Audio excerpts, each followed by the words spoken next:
Hi friends, मैं नितेश कुमार आप लोगों को आपके स्टडी यूट्यूब चैनल में स्वागत करते हैं। आज जो हमारा टॉपिक है वो है रिस्पिरेशन यानी श्वसन। अगर हम लोग बात करें कि इसमें से क्या हम लोग पढ़ेंगे तो हम लोग देखते हैं कि हम लोग सांस कैसे लेते हैं या फिर हमारे शरीर की जो कोशिका में ग्लूकोज होता है वो किस तरह से ऊर्जा के रूप में परिवर्तित होता है। तो हम लोग सांस लेना और ऊर्जा के रूप में चेंज होना एक एक स्टेप बाय स्टेप कैसे चेंज होता है उसी के बारे में आज हम लोग स्टडी करेंगे। रिस्पिरेशन एक ऐसी प्रक्रिया है जिसमें से यानी हम लोग बोले रिस्पिरेशन का यहाँ डिफिनेशन लिखे हैं, वैसे रासायनिक अभिक्रिया जिसमें ऑक्सीजन ग्रहण किया जाता है। हम लोग बाहर से ऑक्सीजन को क्या करते हैं, ग्रहण करते हैं, जिसके फलस्वरूप कोशिका में उपस्थित क्या होता है, ग्लूकोज उपस्थित होता है का ऑक्सीकरण होता है। यानी वो क्या करता है, ऑक्सीकरण होता है फलतः, है ना, मतलब CO2 एवं जल के साथ साथ अधिक मात्रा में ऊर्जा प्राप्त होता है जिसे हम श्वसन कहते हैं। अगर हम लोग अच्छा से देखें तो यहाँ पर ये क्या है आपका C6H12O6, इसी को हम लोग क्या बोलते हैं, इसको हम लोग ग्लूकोज बोलते हैं। अब देखिए जब हम लोग ऑक्सीजन लेते हैं और जब ऑक्सीजन लिए तो यहाँ पर क्या होता है कि ये चेंज हो जाता है CO2 प्लस H2O प्लस ऊर्जा में, और यही ऊर्जा हमारे शरीर को चाहिए। इसी ऊर्जा से हम लोग क्या करते हैं, अपने मेटाबॉलिक एक्टिविटी जो है वो पूरा कर पाते हैं। तो एक्चुअली जो ग्लूकोज हम खाना खाते हैं और खाना खाने के बाद जो ये ग्लूकोज है इसको बर्न करने का काम कौन करता है, तो जो हम बाहर से ऑक्सीजन लेते हैं वो करता है। अगर हम यहाँ पर अगर इसको बैलेंस करके देखें तो यहाँ पर 6CO2 हो जाएगा, तो यहाँ पर भी आपको लगाना होगा 6CO2, फिर यहाँ पर 6H2 हो जाएगा और फिर आपका जो निकलेगा वो आपका क्या होगा, यानी ऊर्जा होगा। तो ये हमारा एक है, ये आपका क्या हो गया, कार्बन डाइऑक्साइड हो गया, और इधर आपका क्या हो गया, वाटर वेपर या वाटर की बात करते हैं। हम लोग देखेंगे इसके बारे में डिस्कस करेंगे। लेकिन यहाँ पर होता क्या है, ग्लूकोज ऑक्सीजन से बर्न होकर CO2 वाटर और ऊर्जा के रूप में प्रोड्यूस होता है। अब हम लोग देखते हैं कि जो हम लोग रिस्पिरेशन करते हैं, हम लोग जो रिस्पिरेशन श्वसन की प्रक्रिया जो होता है उसमें से हम लोग ये देखते हैं कि ग्लूकोज का यानी ऑक्सीकरण से ऊर्जा में परिवर्तित होने तक कितने स्टेप है उसके बारे में हम लोग डिस्कस करते हैं। अगर हम लोग देखें सांस लेने से लेकर कहाँ, रिस्पिरेशन से लेकर ऊर्जा प्रोवाइड होने तक, यानी आपका रिस्पिरेशन प्रोसेस से कन्वर्टिंग एनर्जी तक, एनर्जी चेंज होने तक, अगर रेस्पिरेशन देखें तो ये 3 स्टेप में बटा हुआ होता है। कितने स्टेप में, 3 स्टेप में। अब वो 3 स्टेप कौन कौन है उसे देखते हैं।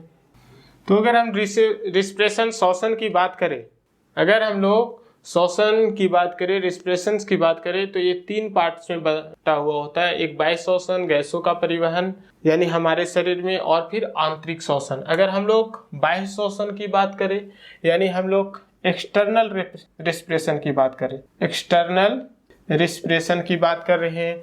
यहाँ पर गैसों का शरीर में ट्रांसपोर्टेशन यानी ट्रांसपोर्टेशन ऑफ गैसेस, और थर्ड में जो है वो आंतरिक श्वसन, जहाँ से जिसके बाद हमारा क्या होता है कि एनर्जी प्रोवाइड होता है, तो उसको हम लोग बोलते हैं इंटरनल रिस्पिरेशन या फिर आंतरिक रिस्पिरेशन। अब हम लोग एक एक करके इन तीनों के बारे में समझेंगे।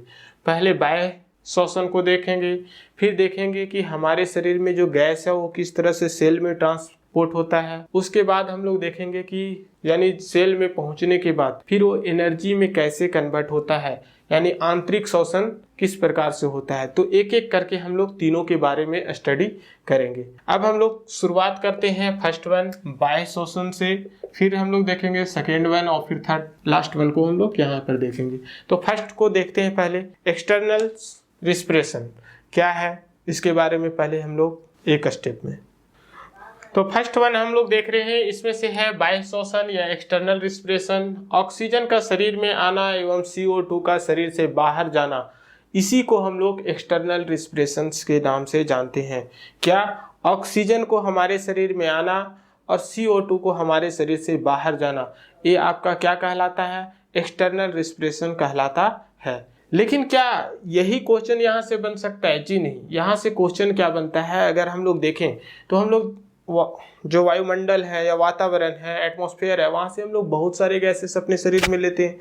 ऐसा नहीं हम लोग सिर्फ ऑक्सीजन को छांट कर अपने नोस्ट्रिल के थ्रू तो लेते नहीं, हम लोग पूरे एयर को लेते हैं और वहाँ से एयर हमारे शरीर में जाता है और वहाँ से फिर कार्बन डाइऑक्साइड के परसेंटेज जो है वो ज़्यादा, यहाँ से क्वेश्चन एराइज होती हैं। तो एक्सटर्नल रिस्पिरेशन क्या है, ये तो आप लोग आसानी से समझ जाएंगे कि क्या है। ऑक्सीजन जो हम लेते हैं और कार्बन डाइऑक्साइड छोड़ते हैं, इसी को हम लोग एक्सटर्नल रिस्पिरेशन कहते हैं।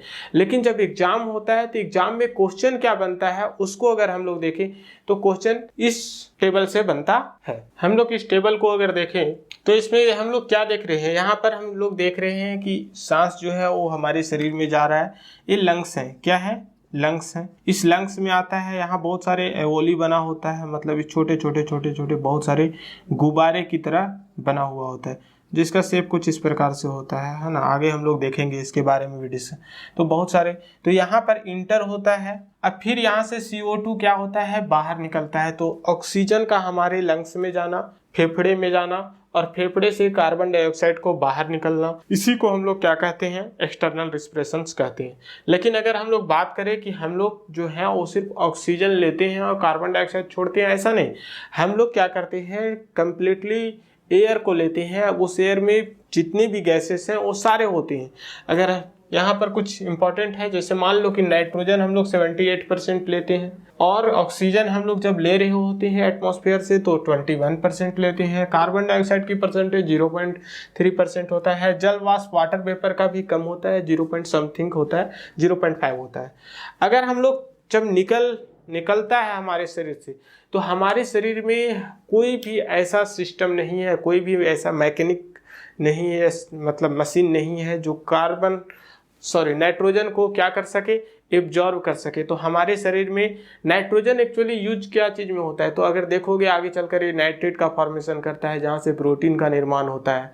तो हम लोग देखते हैं नाइट्रोजन हमारे शरीर में ऐसा कोई भी सिस्टम नहीं है जिसको एब्जॉर्व करे। तो हमारे शरीर में ऐसे कोई भी सिस्टम नहीं है जो नाइट्रोजन को एब्जॉर्व करे। तो जितना परसेंट हम लोग लेते हैं उतनी ही परसेंट में ये क्या होता है, एक्सेल हो जाता है, यानी बाहर निकल जाता है। हम लोग यहाँ पर इसको क्या कर रहे हैं, ले रहे हैं और ये यहाँ से बाहर निकल रहा है।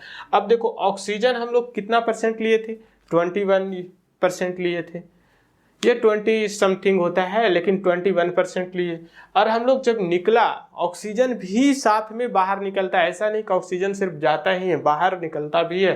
तो उसमें से 16 to 17% ऑक्सीजन होता है। यानी अगर आप देखो तो 4 to 5% जो होता है वो क्या होता है, अगर आपका 4% घट जाता है, ऑक्सीजन हम ले रहे होते हैं उस समय ज़्यादा ले रहे होते हैं और जब बाहर निकल रहा होता है तो उस समय कम निकल रहा होता है।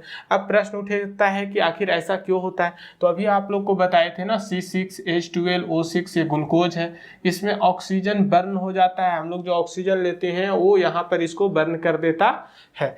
अब बर्न करने के बाद फिर क्या होता है कि हम लोग का 6CO2 मिलता है प्लस 6H2O मिलता है, प्लस हमें क्या मिलता है, ऊर्जा मिलता था, अभी जस्ट देखे थे। तो अगर आप अच्छा से देखो तो यहाँ पर हो क्या रहा है कि हम लोग का जो ऑक्सीजन ज़्यादा मात्रा में जा रहा है वो ग्लूकोज को ब्रेक डाउन करने में, तोड़ने में, ऊर्जा में कन्वर्ट करवाने में बहुत सारे ऑक्सीजन जो है वो ख़त्म हो जा रहा है।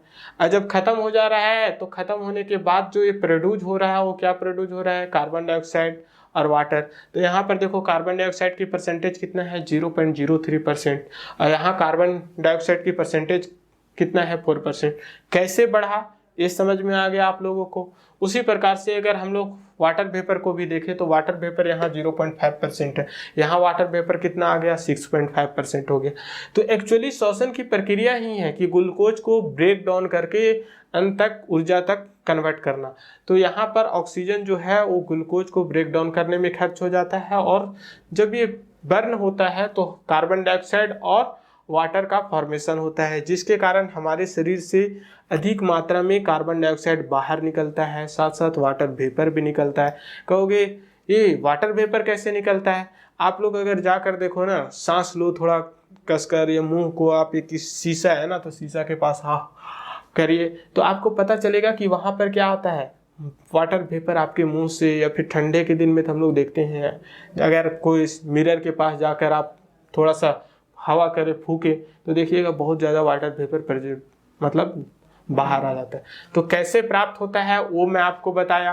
तो एक्सटर्नल जो रिस्पिरेशन था वो यही है, ऑक्सीजन को लेना और कार्बन डाइऑक्साइड को बाहर छोड़ना। लेकिन इसमें से बहुत सारे छोटे छोटे टॉपिक हैं जहाँ से क्वेश्चन आते हैं। पूछ दिया जाएगा कि बताइए कि कार्बन डाइऑक्साइड कितना % हमारे शरीर से बाहर निकलता है, तो 4%। हम लोग लेते तो 0.03% है, लेकिन बाहर कितना निकलता है, 4%। इसी तरह नेक्स्ट क्वेश्चन आपसे कर सकता है कि बताइए ऑक्सीजन हम लोग 21% लेते हैं, लेकिन जब वो बाहर निकलता है तो कितना % निकलता है, तो 16 to 17% होता है। ऐसा कौन सा गैस है जो जैसे हम लोग लेते हैं जितना % में, उतने ही % में बाहर भी आ जाता है, तो वो जो है आपका नाइट्रोजन है। फिर अगर पूछ दिया जाए कि वाटर वेपर कितना बाहर निकलता है, तो 6.5% बाहर निकलता है। तो ये डायरेक्ट क्वेश्चन पूछा हुआ है, तो इसीलिए मैं आपको यहाँ बताया कि जो एक्सटर्नल रिस्पिरेशन है वो कहाँ से किस तरह का क्वेश्चन एराइज हो सकता है। अब हम लोग जो सेकेंड वन देखेंगे वो होगा यानी ट्रांसपोर्टेशन ऑफ गैसेस। हमारे सेल में मतलब ट्रांसपोर्टेशन होता है गैसेस का, वो कैसे होता है उसके बारे में हम लोग सेकेंड पॉइंट में देखेंगे। ये हमारा फर्स्ट पॉइंट था। अगर हम लोग सेकेंड पॉइंट को देखें तो गैसों का परिवहन, ट्रांसपोर्टेशन ऑफ गैसेस का मतलब क्या है। जैसे मान लो कि हम अपने शरीर में ऑक्सीजन या कार्बन डाइऑक्साइड को लेते हैं, छोड़ते हैं तो जानते हैं, लेकिन ये कहाँ जाते हैं, सबसे पहले फेफड़े में जाते हैं। अब फेफड़े से सेल तक पहुँचाना, फेफड़े से सेल तक पहुंचाने की जो प्रोसेस होता है, और वहाँ से फिर सेल से कुछ कार्बन डाइऑक्साइड का गैस फेफड़े तक लाने की जो प्रोसेस होता है, उसको हम लोग बोलते हैं गैसों का शरीर में ट्रांसपोर्टेशन। ठीक है। अगर हम लोग बात करें तो अगर आप इसको फिगर के थ्रू समझ सके तो थोड़ा सा समझे। जैसे मान लीजिए कि अगर मैं ये बना रहा हूँ, यहाँ से क्या हो रहा है कि ऑक्सीजन जा रहा है, अब यहाँ पर O2 गया। अब यहाँ पर देखोगे कि यहाँ बहुत सारे छोटे छोटे इस प्रकार के एवोली बने रहते हैं। एवोली मतलब एक बॉक्स की तरह बने हुए होते हैं। अगर आप इन छोटे छोटे एवोली को देखोगे ना, तो इसमें ऑक्सीजन जाकर फिल होता है। क्या होगा, ऑक्सीजन फिल होगा। ये छोटा जो है अगर इसको मैं निकालूँ ना, तो कुछ इस प्रकार से बना हुआ होता है। अब जैसे यहाँ पर मतलब इधर से यहाँ पर ऑक्सीजन आया तो ये क्या हो गया, फूल जाएगा, ये एवोली जो है वो फूल जाएगा। और इसी के नीचे से जो होता है वो क्या होता है, ब्लड ट्रांसपोर्ट होता है, यानी ब्लड जा रहा होता है। तो बोला गया कि हमारे शरीर में जो गैस है उसकी ट्रांसपोर्टेशन ब्लड के थ्रू होता है। तो यहाँ से ब्लड जा रहा है। अब देखो इस ब्लड में क्या होता है, हीमोग्लोबिन होता है। इसको HB से इंडिकेट कर रहे हैं, क्या चीज से, HB से। अब ये क्या होता है कि जब यहाँ O2 पहुंचता है तो इस O2 और HB में से रिएक्शन हो जाता है और HbO2 का फॉर्मेशन होता है। क्या चीज, और ये जानते हो कि हमारे शरीर में हर जगह ब्लड पहुंचता है, तो वहां से हमारे ब्लड के थ्रू ही ऑक्सीजन जो है हमारे शरीर के हर पार्ट्स में पहुंच जाता है। अब इस प्रोसेस को हम लोग क्या कहते हैं, तो ऑक्सीजन का हीमोग्लोबिन से रिएक्ट करके ऑक्सी हीमोग्लोबिन का फॉर्मेशन करता है। क्या चीज का, ऑक्सी हीमोग्लोबिन का, ऑक्सी हीमोग्लोबिन का। तो ये जो प्रोसेस होता है इसी को हम लोग कहते हैं गैसों का शरीर में परिवहन या ट्रांसपोर्टेशन ऑफ गैसेस। कैसे हुआ, इसको एक छोटी सी कंसेप्ट से हम लोग समझ पाए कि यहाँ से क्या है, बाहर से ऑक्सीजन हम लोग लेते हैं।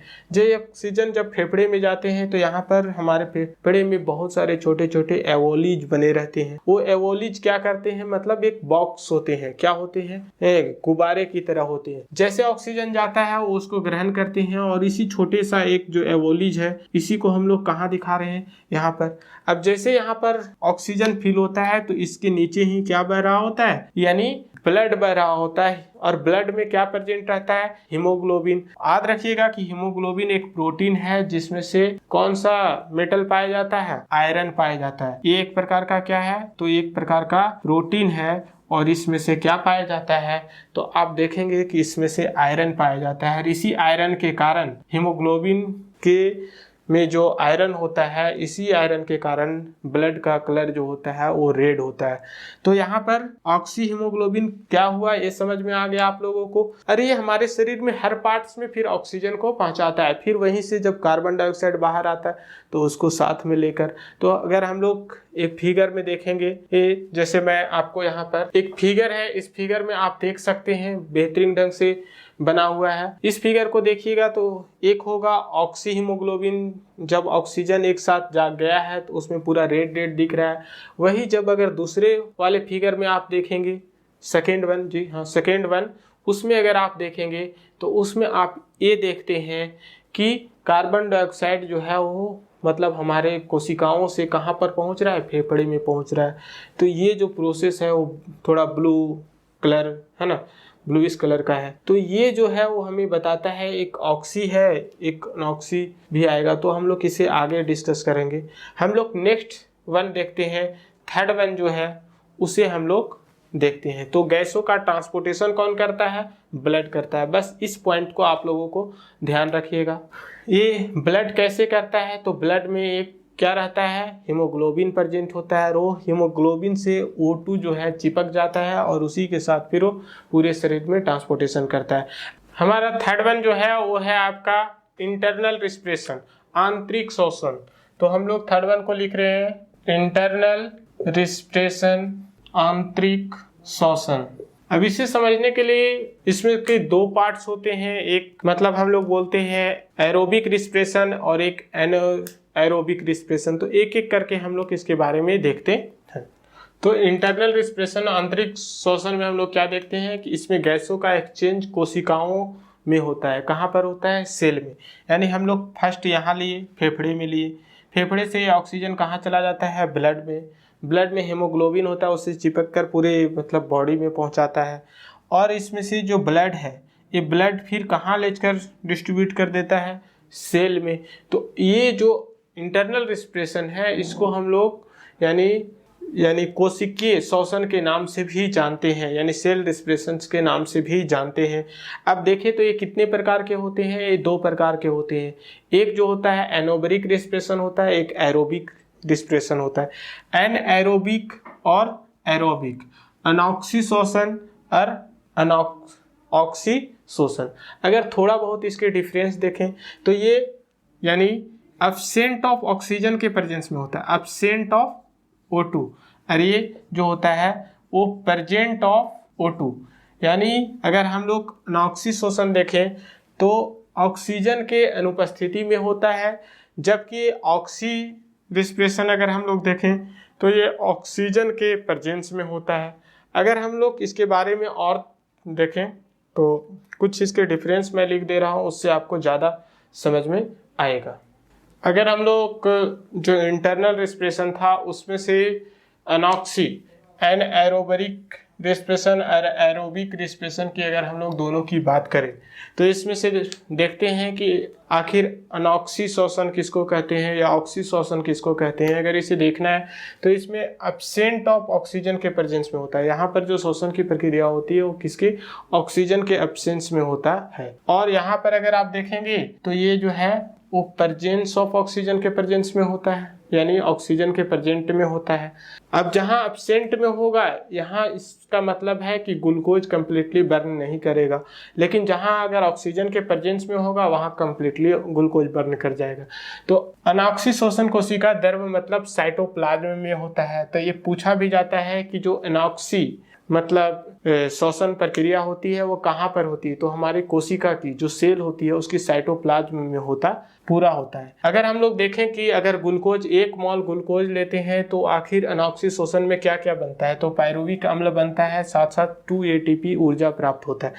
यानी यहाँ पर प्रोटीन के तरह ATP, इसको हम आगे समझाएंगे अगले वीडियो में, लेकिन यहाँ समझिए कि ATP जो होता है ऊर्जा का यहाँ पर मात्रक होता है या ऊर्जा देने वाला एक ग्रुप है, ये संगठन, यानी ATP ऊर्जा। तो यहाँ पर कितना ऊर्जा प्राप्त होता है, 2 ATP। वही चीज़ अगर आप इसमें देखो तो एक ग्लूकोज अणु केवल कितना किलो कैलोरी ऊर्जा मुक्त करता है, 54 कैलोरी। वही चीज़ ऑक्सी श्वसन में अगर देखो तो ऑक्सीजन के प्रेजेंस में होता है, और जब ऑक्सीजन के प्रेजेंस में होता है तो ये सेल के साइटोप्लाज्म में अनॉक्सी श्वसन होता है। लेकिन आप अगर वही चीज देखोगे सेल के माइटोकॉन्ड्रिया में कौन होता है, ऑक्सी श्वसन की प्रक्रिया होती है कुछ एंजाइम की उपस्थिति में, यानी माइटोकॉन्ड्रिया में होता है। उसी तरह से अगर आप और देखेंगे तो यहाँ पर ग्लूकोज जब ऑक्सीजन के साथ बर्न करता है तो CO2 H2 और 36 ATP मतलब ऊर्जा प्राप्त होता है। एक ग्लूकोज अणु कितना कैलोरी किलो कैलोरी ऊर्जा मुक्त करता है। एक ऑक्सीशोषण में एक ग्लूकोज अणु 686 किलो कैलोरी ऊर्जा मुक्त करता है। अगर पूछा जाए कि एक अणु ग्लूकोज या एक मॉलिक्यूल ऑफ ग्लूकोज जो है वो कितना एटीपी ऊर्जा प्राप्त करता है, तो दोनों को अगर हम मिक्स कर दें तो कितना हो जाएगा, तो 2 + 36 यानी 38 एटीपी। ये भी क्वेश्चन पूछा जाता है कि हमारे श्वसन प्रक्रिया में पूर्ण रूप से कितने एटीपी ऊर्जा प्राप्त होता है ऑक्सी अनऑक्सी दोनों को मिला देंगे तो आपका 38 एटीपी होगा। इसी तरह से अगर हम लोग देखें कि हमारे शरीर में जो श्वसन की प्रक्रिया होती है वो कहाँ पर होती है, तो या फिर इसको कौन मतलब इंस्ट्रक्ट करता है, हमारे शरीर को इसको कंट्रोल कौन करता है, तो मेंडुला ऑब्लिगाटा जो है वो हमारे शरीर में यानी श्वसन प्रक्रिया को क्या करता है, कंट्रोल करता है, मेंडुला ऑब्लिगाटा। और अगर हम लोग नेक्स्ट पॉइंट में देखें कि हम कितने बार 1 मिनट में लेते हैं, तो 10 से 12 बार सांस लेते हैं और बाहर करते हैं। तो ये हमारा टॉपिक था रिस्पिरेशन से। इससे रिलेटेड क्वेश्चन करेंगे तो और भी जो कुछ इसमें छूटे होंगे वो सारा हम लोग डिस्कस कर लेंगे।